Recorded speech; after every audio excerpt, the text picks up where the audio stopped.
San Diego Superchargers. Well, they're not in San Diego anymore. They're in Los Angeles. Know your geography, people. Anyway, strange as it sounds, the San Diego Chargers actually started out life in the AFL as the Los Angeles Chargers back in 1961. And then they decided to move the team to San Diego because they were thinking, well, there's another California city that needs sports, and that's San Diego. Of course, San Diego would be known for not really having a sports history. I mean, they got the Padres back in 1969. They had an NBA team, the San Diego Clippers, for 6 years before moving to Los Angeles. And there's been no San Diego NHL team. So anyway, the San Diego Chargers were a decent team. A couple of AFL titles will do that to you. But the Chargers were never in a massive position to try to get a playoff spot or a playoff run. In 1978, they suffered the ignominy of being ruined by the Holy Roller, a couple of purposeful fumbles that got the Raiders a victory in San Diego. The NFL changed their rules, saying that purposeful fumbles were illegal.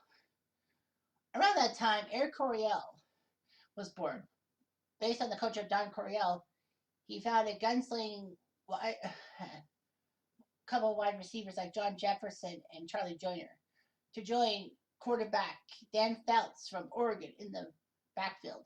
Dan Fouts would throw the ball a lot. And with the NFL relaxing, giving more power to pass receivers in 78, rooting defensive players, records were broken. Dan Fouts really was a great passing quarterback. The Chargers had a chance to get to the Super Bowl in 1981, but sadly fell to the Oakland Raiders in the AFC title game in their own ballpark. The Chargers were hosting the Raiders, who were a wildcard team, and Oakland ended up being, I believe, the first wildcard team to win the title since the wildcard era was born. So anyway, San Diego then the next year would have a run that will be talked about in this What If. San Diego had a few good years. But in Dan Fouts' last year with Cal Alonso Sr., in 1987, the Chargers were interrupted by the stupid strike. And of course, they had the replacement players and all that. San Diego was the only team to have their replacement players go 3-0. The Chargers looked good. They started out like 6-2 or something like that. And with the prospect of hosting the Super Bowl themselves at Jack Murphy Stadium and playing in the Super Bowl as the home team, which has never happened in Super Bowl history. Rest assured that the Chargers were trying to become the first. Unfortunately, they fell apart late season. The strike ruined them, and they basically didn't even make the playoffs. The Chargers did have a few playoff runs in the 90s, especially in 1995 when they went into Pittsburgh in the AFC title game and beat the Steelers at Three Rivers. Shocked a lot of people. Junior Seau knew they were going to win.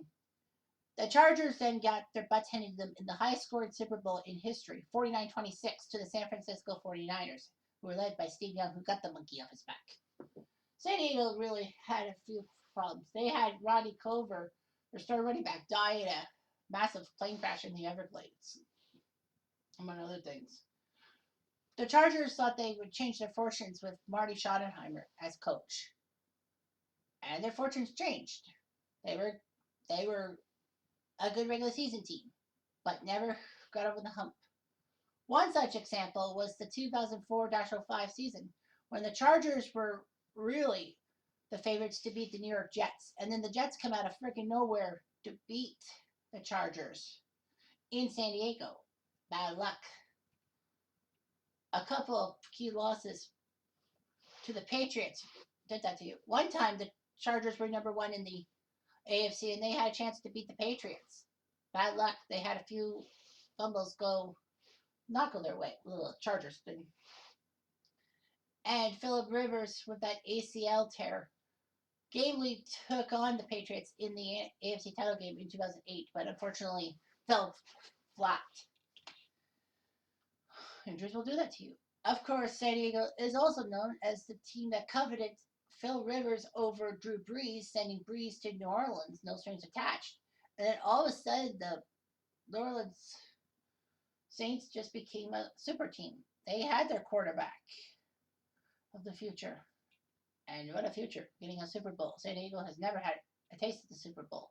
They've only had one finals appearance in 1995. So anyway, the San Diego Chargers game we moved on. Schottenheimer just couldn't coach in the playoffs to save his own life. And the Chargers blew chance after chance after chance after chance to get to the Super Bowl. The Chargers had had a few decent seasons, but unfortunately, people were taken for a laugh when when Alex Spaniels moved the Chargers from San Diego to Los Angeles without even consulting San Diego council. Well, I mean, they wanted a new stadium, and Jack Murphy Stadium was not really doing well. So what can you do? Well, move to Team Los Angeles. The Chargers playing in a soccer stadium that was built for the LA Galaxy, if memory serves me right, or was it Chivas? Anyway, regardless, the Chargers will now move into a new stadium in Los Angeles with the Rams in 2020. So no big deal. Phil Rivers has been the face of the Chargers. LaDainian Tomlinson was the face of the Chargers, but unfortunately he fouled up. Like, the Chargers fouled his philosophy up and all that. So let's talk about the team that is the what if, and that is the 1981 Chargers. Not really a fantastic team, to say the least. However, why they're known is for playing in two of the most extreme games in a playoff season. One took part at the Miami Orange Bowl, days after the 1982 Orange Bowl was held. I forget who played in that Orange Bowl. I know it wasn't Clemson because Clemson won the national title the year before in 81. So anyway, at the Orange Bowl Stadium at 5 p.m. in the afternoon, they thought it would be nice. But the weather was uncooperating. It was a hot 90 Fahrenheit in Miami that day. And it's January in Florida. People were sweating. Kellen Winslow Sr. was seemingly without fluids and all that, but he was faking it. The Chargers actually had a 17-0 lead on the Miami Dolphins, and all of a sudden the Dolphins pulled rabbits out of their hat, including that famous hook and ladder in the first half to end the first half to put San Diego on edge. The game ended up tied. Kellen Winslow actually blocked a field goal either in the fourth. I think it was the game-winning try by Von Schallman for the Dolphins. But anyway, Kellen Winslow Sr. did fantastic with his performance. Chargers won the game. Ralph Bernishka with the field goal when it was getting close to double overtime. But the Chargers go from the hot heat to the cold, very cold bitterness of Cincinnati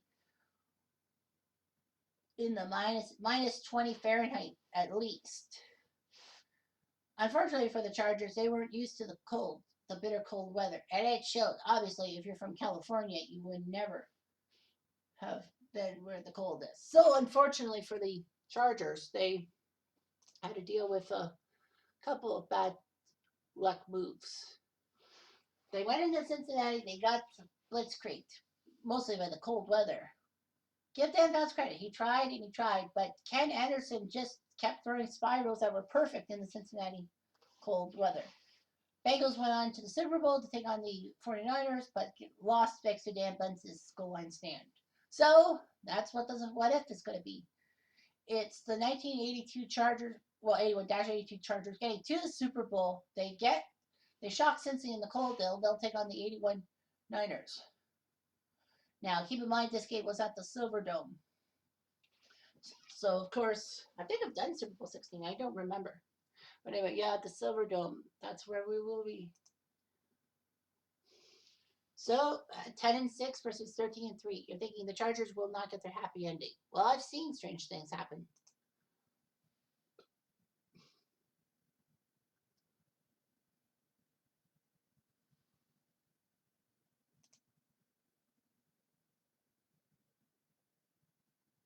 Sorry about that. I don't know what the heck happened. I didn't go. But unfortunately for Charger fans, they get their butts handed to them 32-7. Oh my God, Monda. One touchdown, belts to Chandler. But the Niners were just that good. Earl Cooper got a touchdown pass from Montana, worsening a field goal. Worsening another field goal in the second quarter. Montana to Dwight Clark to make it 20-7. Paul Hoffer got a touchdown pass. Worshing missed the extra point. How could you? Joe Montana, the hero. Chuck Muncie, 131 yards on the ground. Fuck. And he fucked it all up. Dwight Clark had 100 yards receiving after the catch. Okay. Montana, 22 for 28, 278, 3 touchdowns, 0 picks. Wow. Great job by Montana. Phelps only 123 yards. He got picked off by Carlton Williamson. Worshing for field goals, 43, 28, 30, and 25. So, yeah. What a way to go. But I think the Chargers have to learn that they're not the San Diego Superchargers. They're the LA very low-key Chargers. And that's the way they shall be.